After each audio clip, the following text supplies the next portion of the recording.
things that I'm thinking about in terms of the 10-year plan relates to some of the policy discussions internally. I wonder if there's any of that you could share with us.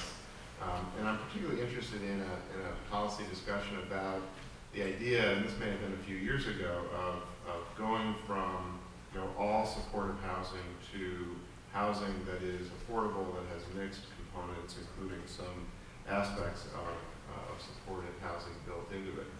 But just in general, are there policy conversations or policy issues that you can maybe share with us that help to get to the 200,000 number generally, but also particularly related to supportive housing? Sure. So I think some of the very fun policy conversations we've been having since we started writing the housing plan, especially for those of us who have been in city government doing this work for a long time, we were really given the opportunity to look back and say, what is it that we have been trying to do this whole time but weren't quite able to do, or we've been meaning to do when we never got to it? So a lot of those things were incorporating supportive housing across a broader array of programs. So it's not just the supportive housing loan program that does this. It's very, very similar. One of the things we've proven through the course of these two deals and many others like it is that our way of doing business is not that different from the mainstream affordable housing world, so there should be more mixing, and there can be. So that's one piece of it.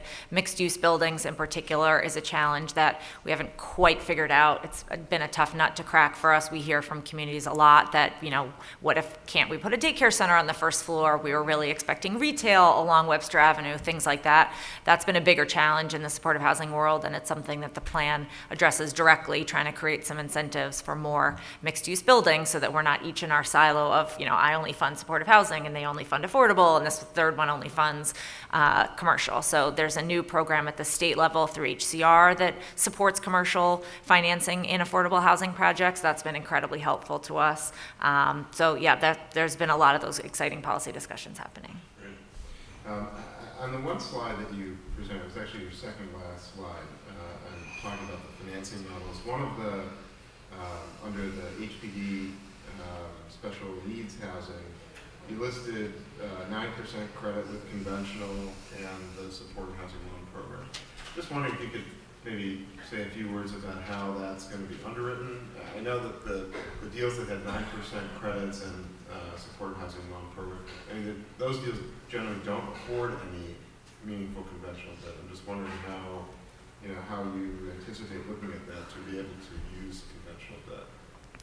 So there has been an incredible crisis in our Section 8 program, but luckily for my program in particular, HPD has been still very focused on using the limited Section 8 that we do have for supportive housing, because the administration's aware of how important it is and how critical to doing supportive housing. So when we are able to have project-based vouchers, there is net cash flow available for a small portion of debt on these projects. We haven't done it in the past because of the scale and because we weren't accustomed to having our supportive housing providers working with conventional lenders. But now that we're more in that space, and CUCS has spoken to Bank of America, has a relationship with them already. We already have projects that have those kind of debt products in there. We think we're going to expand that to the 9% portfolio as well. All right, going back to our developers for a second.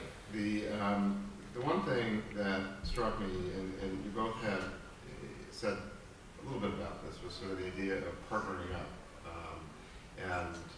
Alan, you were speaking about serving as a for-profit developer partner, and Paul, you're a provider of services that's turned developer, and I'm just wondering.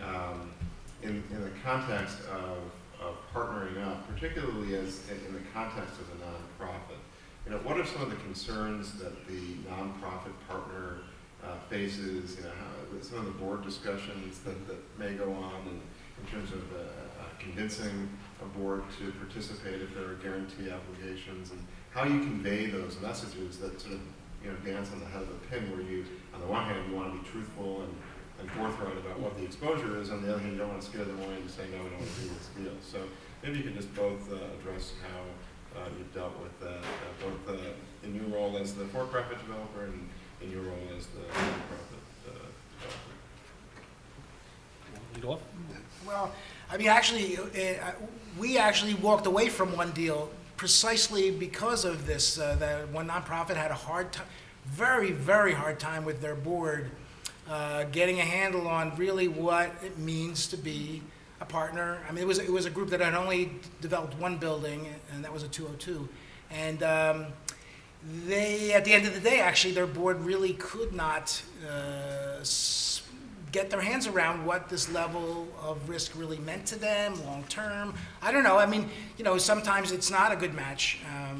That there's not the right fit for every nonprofit for teaming up with a for-profit developer, and sometimes the marriage isn't to be made. So I think there are. I mean, it all depends on your board and the leadership of the organization, and maybe what your track record has been, the sort of comfort level in taking the next step, an additional level of risk.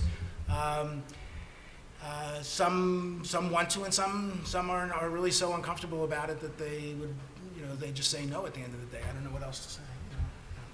We haven't yet done a project with a for-profit partner on the development side and haven't presented one to the board. I would expect that their concerns would be the same concerns we and our executive management would have in terms of how are you sharing the risk, how are you sharing the responsibility, where do you get to exercise control, where are you giving up control, are you maintaining control of the things that are of significant importance to you going forward.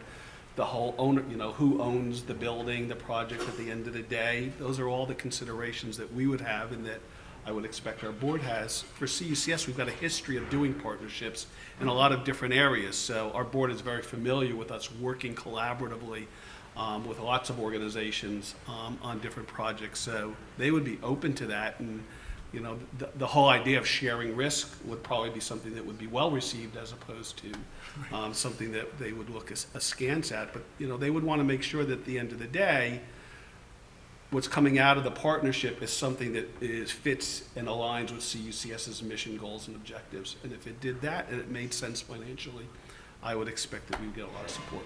Now, Alan, on your deal, you had $13 million in tax credit equity, and the guarantees that go with that tax credit equity. Because you made the point that you're a developer, you build it, you kind of turn it over on the operational side. But in many instances, those guarantees continue. Were you working with your nonprofit partner to bear those guarantees going forward, and did you have a role in helping to convince them that was? Yeah, I think that was one of the first things in our joint venture agreement to discuss. And I'm willing to take the upfront guarantee of completion and repayment guarantees if we have some. Although I want to share on that, and then things that were related to me executing my side of the deal, which is I have to finish the building. So if there's a credit adjuster because I didn't deliver on time, that's on my side. But if it's on the operating deficit guarantee side, no, that's their operation, that's their risk, because I'm out of it and they're operating the building, and they should be using their expertise to operate it, and I shouldn't have any guarantee on that. So basically, some of the front end stuff was only me. Then we shared some stuff in the middle, and then the end was just them. So that actually was not, in this particular case, difficult to negotiate.